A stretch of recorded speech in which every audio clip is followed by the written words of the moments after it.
દુનિયા છે. આથી એંટતો હોય એટલે બધા આથી બધાને ગમતો ના હોય. આથી બધાને ગમે, કોઈ નાય ગમતો હોય. હાથી જોડે છે કોઈ કે કજિયો કરવા નહીં જતું. ના જઈએ ચેડી જ બોલું, મોરી ના જઈ ચેડી ખબર છે છૂટમાં બેઠશે કો તો પગ મિલ દે ઉપર. એટલે મારું ભીખાનારાયણની માતાનું કોમે એવું જ છે. હા, દુનિયા છે, સોશિયલ મીડિયાનો જમાનો છે. એમાં જેને જેમ ફાવે એમ બોલી શકે. ખરું બોલો.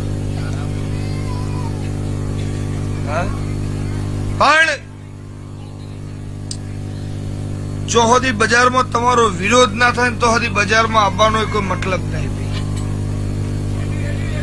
વિરોધ કરવો થાય, જે ચાલતો હોય એનો થાય, ઘેર બેહી રહેતો એનું કશું જ થાય નહીં. મારો ભગવાન એવું કહેશે, મકોણાની માતા એવું કહું છું.